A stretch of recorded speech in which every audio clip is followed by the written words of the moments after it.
everyone, I'm Rebecca and welcome back to my sewing room.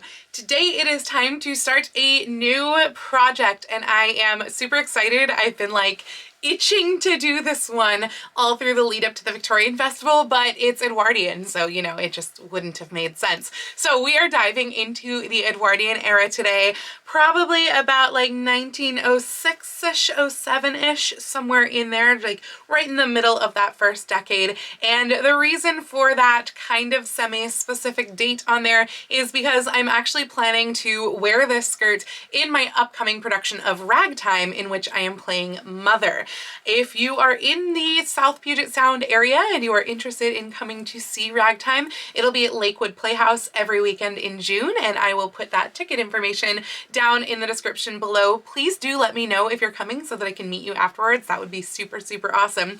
But in any case, I decided that, I already had wanted to make this project anyway, so it was just kind of perfect that I could also wear it for Ragtime.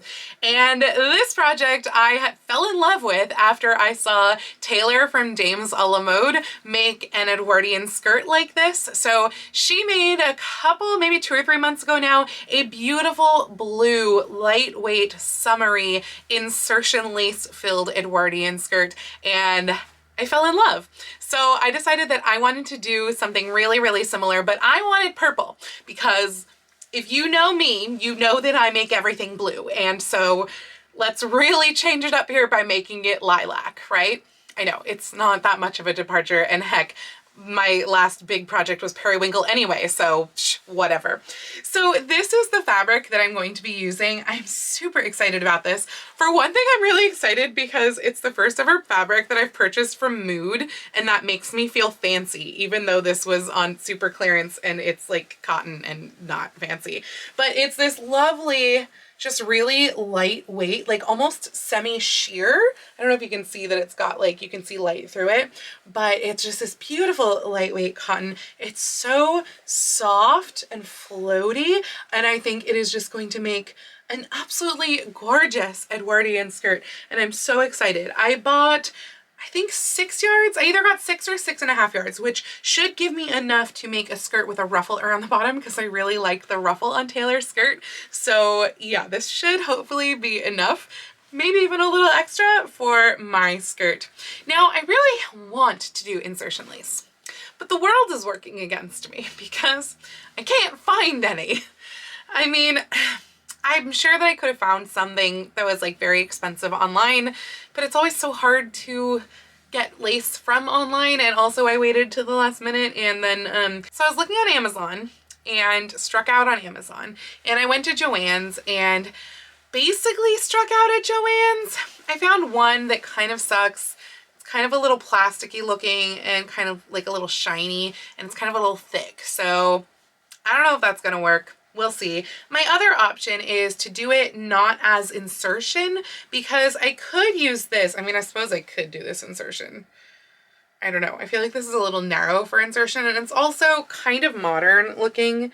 See, it's like that. It's very pretty, and I have a ton of it. It's been in my stash for a very long time, and I do think that it would look really, really nice on the purple, and especially for stage, no one would be able to tell that, you know, it's kind of flowers instead of lace.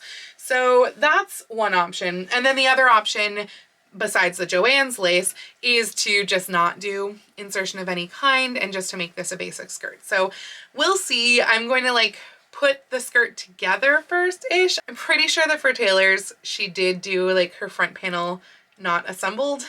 She did the insertion lace while it was still flat, and I'm sure that'd be much, much smarter to do.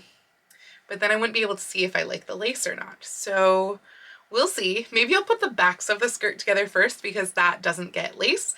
And then I will put together the front after I decide on lace. That might be an option. That sounds like a good option, actually. So pattern-wise, I am kind of combining 2 patterns together. For one, I have this butterick pattern, which I have really kind of used the blouse on before, but the skirt, I don't think I've used it, and it's pretty nice. The one thing is that by kind of the mid to late 1900s, skirts tended to be almost a little bit more fluted. So they would kind of be a little bit narrower and then kick out towards the bottom. And this just has a more like even taper. Whereas there is a skirt in period costume for stage and screen, which you guys know I am absolutely in love with. And I have apparently used this before. I don't remember when. Yeah, I don't know. Maybe I'll have to look through my old videos and see if I used this for the jumper dress, because that's kind of the possibility that I'm thinking of. But it is on page 183. And it is a fluted skirt. I've used it before because there's markings on it. And I really like the idea of having that fluted skirt, and but then I have the ruffle at the bottom anyway. So it's like the fluted isn't necessary. It just means it'll be a little bit more fitted to the hips. And I feel like that's probably good for that late in the decade. So while I go and I do all this cutting, I'm not making a mock-up because it's a skirt. So I'm just gonna go and kind of like decide what I'm doing and cut it all out in my beautiful cotton. And then, yeah, while I do that, I'm gonna send you over to sponsor Rebecca for a word from today's very exciting sponsor. Thank you, Sewing Rebecca. I am super excited to share with you today's sponsor, which is FlexiSpot. Now, I have here the FlexiSpot Comhar all-in-one standing desk EG8, and it is the best thing if you have a small sewing space. It is just absolutely so useful, because with this desk here, you can go from sewing machine table to sewing cutting table in seconds, and it is absolutely fantastic. So right now I have it here at my preset number 2, which is my sitting level. And you can raise and lower this however you want, or you can also set it to your preset. So I'm gonna go ahead and change this to standing desk now for our cutting desk. And I'm going to do that by pressing preset number 1.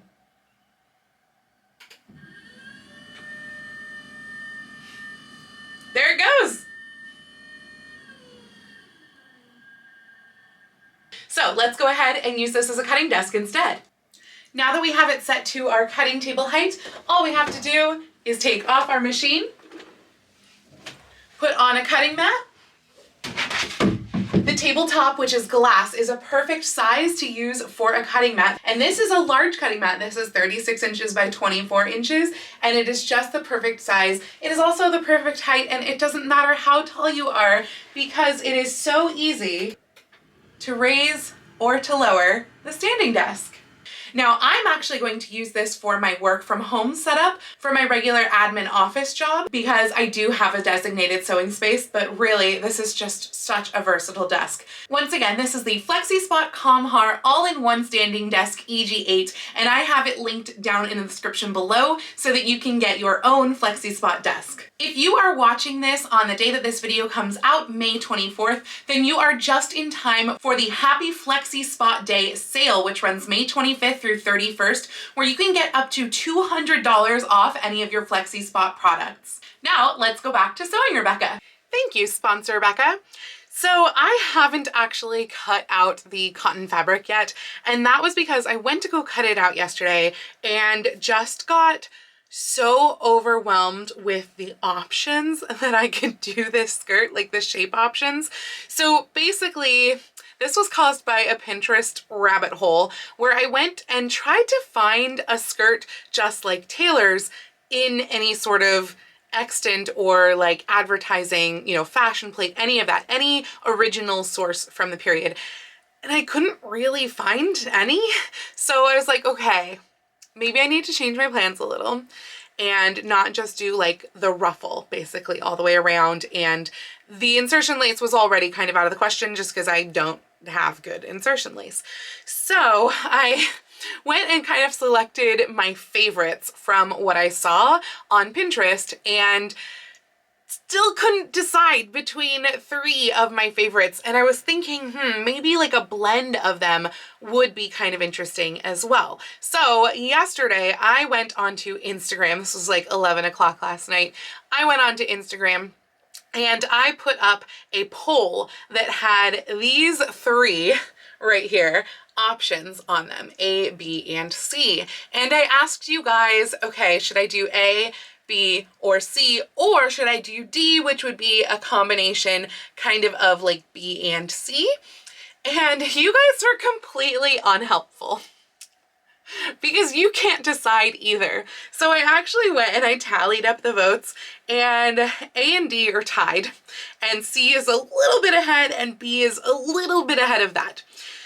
Like within just a few votes, all of them. So yeah, not helpful at all.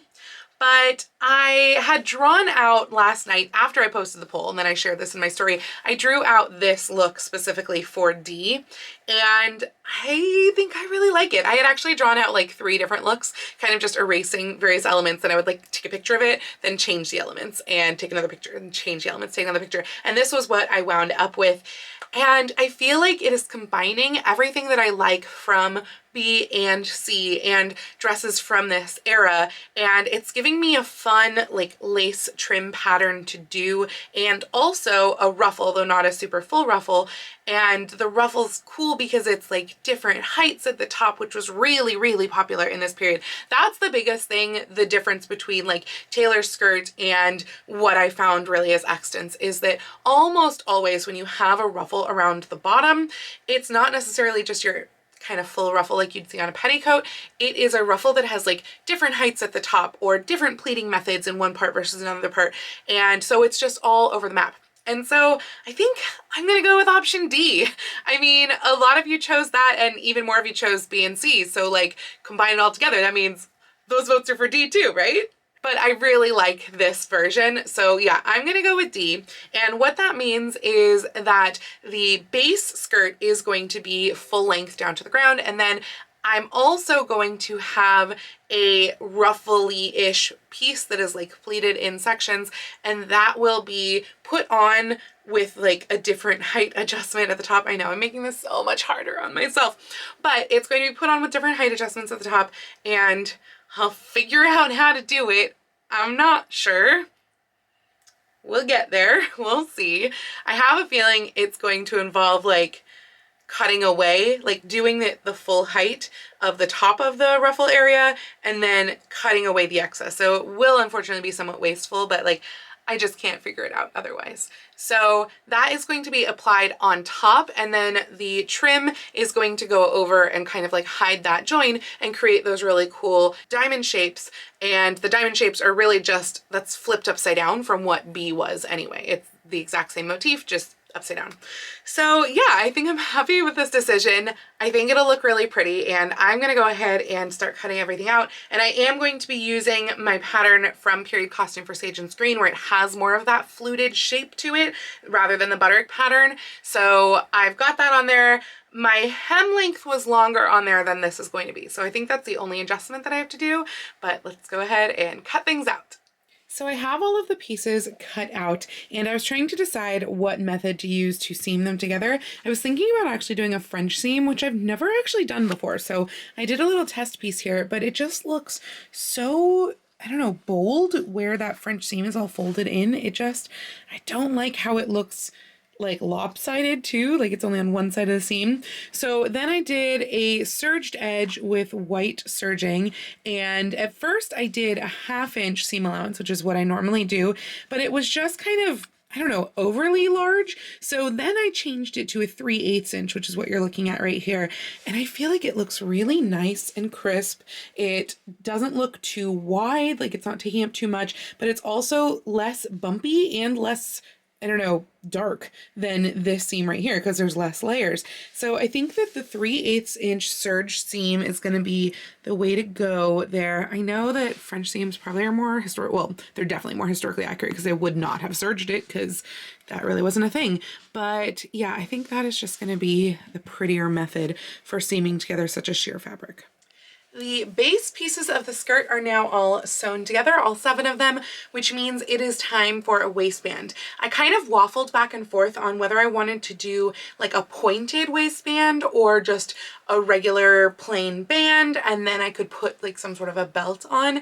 So I went back to Pinterest, and I actually found that the pointed waistband that we think of from movies and stuff doesn't seem to be nearly as common as a like slightly curved and then heavily ruched and gathered type waistband in front, or belt, I guess really. It kind of looks like a sash but without a tie, and it probably does have structure underneath. So that is what I'm planning to do here, is some sort of something that will have just this fabric like ruched up in front, because I feel like also because it's so fine, it will do that very, very nicely. And then it can be closed in the back, probably with hooks and eyes. It is something that I am pretty sure the first time that I wear this in Ragtime, I have to put it on quite quickly, like to the point where I will probably be wearing this over the skirt that I'm wearing in the scene prior, which is the Swiss dot skirt that I made last summer. So I'm hoping the texture doesn't do anything with that, you know, wearing it over. But yeah, I have to go around the theater building and then change into this skirt in the course of one song. So hopefully that'll work okay, even with the addition of the belt. But yeah, so what I've done here is I have run gathering stitches on the back 2 panels on each side, and the fronts are just gonna be flat, I'm pretty sure, and I can put this to a waistband now. The waistband is now complete, and on the skirt it just needs the hooks and eyes for the closures. And now that means that it's time to be able to look at the hem and the ruffle. However, if you are not aware, anything that does have seams on the bias needs to hang out for a little while before it can be hemmed. So since this has quite biasy seams on this skirt, I'm going to hang this out overnight, and I'm going to continue with hemming and with the ruffle tomorrow. So good night. So here is the skirt on. I'm about to hem it, but one thing that I do find interesting is that I'd planned to wear it with this ruffly corset cover on, because that is, you know, the era. And then I've got my hip bum pad underneath here, and I've got my petticoat that I use for kind of everything like 1890s through 19aughts plus natural form. But I don't know how well this is picking up on camera, but this skirt is actually like both so sheer and also kind of so clingy that you can see like the drawstring from the bum pad. You can see literally the bum pad, like each little thing here with the pad. So I might have to wear a princess slip with the petticoat instead of this corset cover, or maybe in addition to this corset cover, like something to give me another petticoat layer, because just adding the Swiss dot, like that's another sheer skirt basically, and it's also textured, so I'm kind of interested to see what it looks like underneath this, because I very well might have to wear it underneath for the show, but I feel like it's gonna show every little dot of that textured Swiss dot. So it might not work, and I will probably have to try and just like take that off and put this one on. But yeah, it's really showing all the lumps and bumps of the undergarments. Not of me, just the undergarments. So that's kind of an interesting development. But it's on, and honestly, I'm not gonna have to turn like that deep of a hem. Not as deep as kind of what I thought. I thought I had allowed myself a 3-inch deep hem, or like 2.5 inches deep plus ½ inch fold over on the inside. And it is definitely not that. So I'm glad I allowed myself that much, because I think what I have is probably maybe more like a 1.5 to 2 inch hem. And I'm not sure exactly what shoes I'm wearing. So right now I have on a 1.5 inch heel. It may be up to a 2.5 inch heel if I'm wearing character shoes. So we will see. I was really hoping that the American Duchess shoes that I pre-ordered, which I think are the Gibsons, I was really hoping that those would come in like beginning of June, because they're due to come in June to July, but when I messaged them a couple weeks ago, they were like, yeah, probably not. So unfortunately, I probably won't be able to wear those shoes for the show. Sad. Anyway, I'm gonna go ahead and hem this. This is just gonna get a machine hem, especially with now it's not being that deep, and it's gonna have the ruffle over it. So I'm gonna hem it by machine. So I'm gonna go ahead and press and pin that in place and do the machine hem. So I have it on now with the princess slip instead. I have not hemmed it yet. And you know what? I think that this is maybe just the wrong hip pad for this pattern, because again, like I'm seeing the hip pad here and it's just too full for this skirt. I think that I might need to use my little just like bum pad so that it just gives me a little bit of volume here and doesn't give to the hips. I know that obviously the hips would have been more accurate, but this skirt is not liking it, and I can't remember what I made to go under the Swiss dot skirt either. I can't remember if that was this one or the other one. So I think I'll go ahead and I will try this on with this pad, see if I'm getting the same problem, because I'm pretty sure that, no, this isn't the same pattern. Is this the same pattern? I can't remember what pattern I used for this. So it looks a little different though. So I can't remember. This one might be to go over this, which of course then I would have to choose which one I want to use since I won't have time to change undergarments. But yeah, there's no way that this Swiss dot is not gonna show under this. Like, that is gonna be so textured. I haven't tried it on yet, but I just cannot imagine that that is gonna work at all. So I may have to eat my words because, well, the Swiss dot, the pattern does show here where the overskirt is tight. It's actually showing not as individual dots, I feel like, but as lines, horizontal lines. I'm not sure if that is showing on the screen or not for you guys, but yeah, so that is a little bit weird. But it's actually doing a better job of smoothing everything over. I still have the larger hip pad on, and it's doing a better job of smoothing everything over than the princess slip was that I was wearing before. So, I mean, this would definitely be an easier option just because the princess slip does not like going on over this corset. Though, as I'm saying this, it dawned on me that when I was wearing this for my 1890s ensemble, the Swiss dot ensemble, I was wearing it with princess slip, and I don't remember if that's because it was a bodice issue where you could like still see the corset, or if it was an issue with the skirt. And I didn't really look to pay attention to see if, like, okay, with just the Swiss dot, can you see the corset and all the lines underneath? I don't really think you can. So maybe I can just completely ignore the princess slip and not have to worry about getting it on over this corset, because again, the waist doesn't open on the princess slip, and so trying to get it on over particularly the back of this corset is just really, really challenging because of how like large it is in comparison. So yeah, maybe this is the solution, to do Swiss dot under the purple. It would certainly make that change a lot easier, and I can have the hip pads on because I think they're looking fine now. So, okay, we found a winner. I'm gonna go ahead now and finally do the hem, and I'm also going to sew the hooks and eyes on the waist of the purple skirt since I have my corset on and I know what the size is.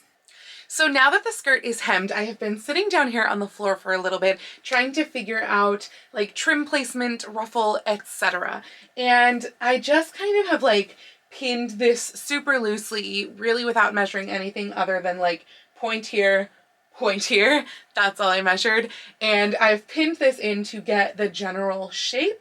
And then now I'm going to have to figure out like how close the repeats are. I really want these front two to be on the front seams, so those are going to stay where they are, but I don't know yet if that distance between them can remain the same throughout the rest of the skirt, or if I'm gonna have to like squidge it a little or what. We'll have to see how that goes. But basically this center point right here at the bottom of the diamond, I hope you can see the detail in this, by the way. The center point right here, this is 16 inches up from the very edge. So that means that the top of the ruffle wants to be 16¼ inches finished, because I want the ruffle to be just a hair bit longer than the skirt so that the skirt doesn't show from underneath. So 16¼ inches finished, which means that after adding like the hem and the seam allowance on top, it needs to be 17½ inches wide to allow for 3/4 inch hem to turn a narrow one, and then 1/2 inch seam allowance on top. So what I'm going to do for the ruffle is I'm just going to cut a panel that is 17½ inches across, or tall, you know, for I don't even know the width that I'm gonna need, to be honest, because what I want to do is I want to do kind of some like gentle easing of the ruffle here, and then pleat it here, and probably pretty intensely pleated so that it gives a little kick. So I guess once I figure out how many times this is going to repeat around, I'll probably do a little bit of a mock-up of the ruffle like before I cut all of it, and see, okay, so one repeat needs to be this long to achieve that kind of a look. So, and of course I have picked like this trim that does not want to curve at all. So anywhere that this is going to need to curve or move, you know, in any way that's not completely straight, it's going to have to be a corner basically. So even like right in here where it starts to go upwards, there's going to have to be a little like pleat, and there's probably going to have to be one somewhere around here as well because it does not curve. However, I have over 10 yards of this. I have like 10 yards and 6 inches of good trim like this, and then there is a little piece in here that is maybe about like half a yard from here to here. Oh wait, this section right here, this has dirt on it. I have not tried cleaning it. It may come out. And then there's like another half a yard past that that is fine. So, I mean, I am going to do the math and figure out again, like how much is needed for each of the repeats, but I think I should have way more than enough and be totally fine. So yeah, I'm excited with where this is going. I'm not doing this insertion style, by the way. I don't know if I said that before, but this is just going to be top stitched on. And once I figure out the repeats, I'm literally going to like lay the skirt out flat on my table as much as possible and then just like pin, you know, do the little pleats that I need to, pin everything super intensely in place, and then sew the top side of this because it's going to have to be sewn both top and bottom. And the top side plus like the diamonds, they can be sewn down before the ruffle is applied, and then the ruffle can kind of just like fit itself into there. That way I can kind of, my plan, I don't know if this will work, but my plan is to kind of like pleat and ruffle as I go. So I'm probably going to run gathering stitches all the way across the ruffle, like the entire length, and then do my little easing in sections, and then have parts that are flat, don't use the gathering stitches, pleat those, and then basically I'm just going to fit it in to the design where it goes. I really hope this works. I have no idea if this is gonna work, but that is my plan. So I am now going to go ahead and take a whole bunch of measurements on this and figure out exactly how this is all gonna work. So quick update, I've just been doing my measurements and there are 7 repeats of the pattern, and the front pattern, which is going to be a little bit narrower than the others, it's a 31-inch repeat of lace. So like the other ones will be a little bit larger. I think that the second repeat is next to the front is about 15 and like 3/4 inches wide, and then the other 2 are 16 inches wide. So I did wind up having to squidge them a little as I kind of expected, but it was actually pretty close. So I'm very glad about that. And now I can go ahead and I've marked like my dots of basically where the center of each motif is. So where it crosses here at the bottom. And so now I can start prepping the ruffle. I'm going to prep like a little swath of it, probably like one width of the fabric's worth, and then I'll have to seam a bunch of them together. But that way I can practice with that one width to see, okay, I need this much for this like 15 or 16 inch repeat, and then I can know how many widths of fabric I need to tear of that 17.5 inches tall to get the ruffle. Luckily I've got a ton of this fabric left, and this really isn't going to be a deep ruffle. It's going to be kind of eased in those center parts and just be pretty deep where the pleats are. So I should be good. The lace is now all pinned into place. So now the next step is going to be to sew down all of the diamonds, and then like once I get to these scallopy parts, to just sew down the top edge, and also right here to just sew down the edge and leave this bottom edge free so that I can make the ruffle and tuck it into place. And just like that, it is sewn in place around the diamonds and around the tops of all these others. I left a lot of the pins in place just because the bottom's not on yet, but the top is all on. So I don't know why I got into my head to do a pleated pattern instead of what I was talking about before, where it would be like softly gathered and then pleated here. But I was looking through Pinterest, and that's just a problem now because this is what came out of that. Because I noticed that a lot of them had like maybe some smaller pleats and then dense pleats. And I was like, oh, that looks fun. Let's try that. And then I did this, and it took me a really long time, and I have 6 more of them to do. And yes, I like the look of it, but doing pleats like this also means that it's not really washable because then the pleats are going to come out. So great for a theater costume slash light colored thing that's gonna walk for picnics and stuff. Yeah, this wasn't smart. Why did I do this? But now I feel like I've committed because I did one, and otherwise I'm probably gonna see like the fold lines if I try to undo it. But it's probably gonna look really pretty. Anyway, so this is where we're at right now. I have to go to sleep so that I can go to rehearsal tomorrow, and this will get cut down right here, and the raw edge will then get tucked underneath this, and this will cover up the raw edge, so there will not be a raw edge. So anyway, yeah, got a lot more of that to do tomorrow. The skirt is now done. I don't know how well these pleats will actually stay around the entire thing, but as you can see, they do go around. It took me like 3.5 hours to do all of this pleating because it was about a half hour per section. So yeah, totally ridiculous. And I don't know if it'll really last, but it sure looks pretty now. So tomorrow I am going to put it all on and try to do that gathered waistband too. I'm kind of hoping that I can literally just do like a wide piece of fabric that will, once I put like clasps on the back, just kind of scrunch itself down just from the fact of being on my waist. But I have no idea. So I will see you tomorrow. So I think that I was exactly right with my theory about the belt. This is literally a 12-inch wide strip of the entire width of the fabric. There's excess back here right now, but it's literally just the cotton fabric, just like, you know, raw edges and everything. And right now I just have it tied around my waist, and it's looking, I think, exactly right in the front. So that's a really, really good sign. That means that I can just turn in the edges, like do a narrow hem on the edges, and then figure out the exact length. And what I'll probably do in the back is I will just pleat it to be like the width that it will be on my waist, like, I don't know, 3 inches, maybe something like that. Pleat that down and put hooks and bars on the end, because I think that that will give me the perfect little belt like that. It's almost tempting to have a bow, but I think that that would be a bit much for mother. So I think that just like closure will be better. But this is the same belt that I would wind up wearing for both this outfit, which is the all white outfit, and then switching out and putting the other skirt on as well.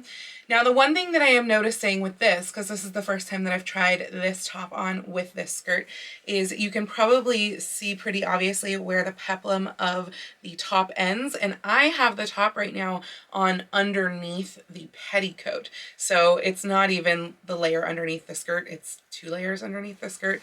So that is something that I don't love. I also do feel like I want more petticoat, like it's just not kind of enough. And when I was wearing the purple skirt before, this skirt was acting almost as a petticoat for the purple skirt, so I wasn't really feeling that. But I do think that maybe the princess slip, it might be necessary. Now I have 2 princess slips. The one that I put on the other day is actually a little bit narrower, I think, all the way through the skirt, because it is meant for my white lacy 19 teens dress, whereas I made the other one for a slightly fuller 19 teens dress, I think. So maybe I should try on that other one and see how it does, because that would help with the lines. And it would also help with the one other thing, which is I know that having the poof is historically accurate, but for vanity's sake, I don't know that I want that on stage, because I feel like it is just very round and a modern audience will not really understand it as much. So yeah, I don't know that I really want this much filled out poof, which is what the corset cover, the Ruffly corset cover, is doing for me right now, whereas the princess slip would not wind up doing that. So I think I might try it both ways. Probably not right now, because I already did up like 4 or 5 of the buttons that I could reach on here. I will need help getting this blouse on because I cannot get it on myself. But this is the same blouse that I made for my jumper dress a couple years ago. I'll link to that video down below if you haven't seen that. But all I did with this was I subbed out the ribbon. So this used to have red velvet ribbon or burgundy velvet ribbon all through it, and I've just changed it out for some lavender, just like the super cheap dollar ribbon from Joann's. And I think it will go perfectly with like the the lavender belt and then also with the lavender skirt. So I'm gonna go ahead and cut this to size, finish the edges, and pleat up the back, put some hooks and bars on it, and I will have a belt. The belt is now done. Let me take it off and I'll show you what it looks like here. So basically it's just loose in the middle, just wide, and it's just the tension that causes it to sure up like that. But then back here on the edges we have deep pleats, and so we've got our hooks and our bars, and then it just creates that shirring when it's pulled nicely taut. So let's go ahead and put on the skirt and show you the final look. I unfortunately can't go shoot outside because it's raining a whole bunch, so you get a tiny little mini reveal in my house.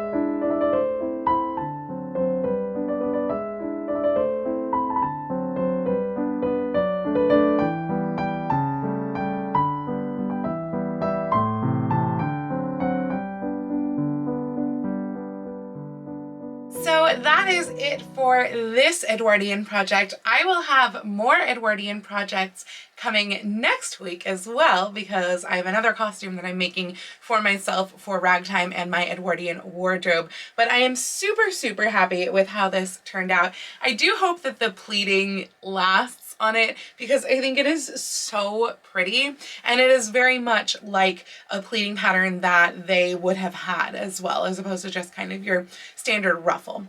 So I'm really pleased with it. I really like how even just like the lace trim came out. I can't wait to wear this both for the show and also just to like stroll through a garden this summer. It is just so light and that like summer Edwardian look that is just absolutely so beautiful.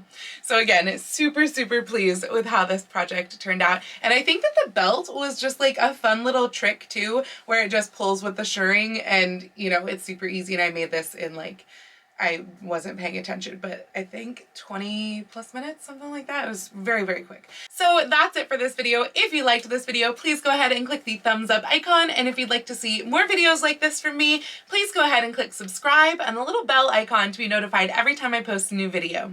I do post videos here on YouTube twice a week, with my sewing vlogs like this out on Tuesdays and other costuming content out on Saturdays, but I post every day over on my Instagram, so please go follow me on Instagram. That's at Lady Rebecca Fashions. And if you'd like to help support all of the work that I do on this channel, I do have a link to my Patreon and my Ko-fi down in the description below. I'd also like to give a special shout out to my Edwardian level patrons, Sharon, Julie, and Mirage. And also a humongous thank you to FlexiSpot for sponsoring today's video.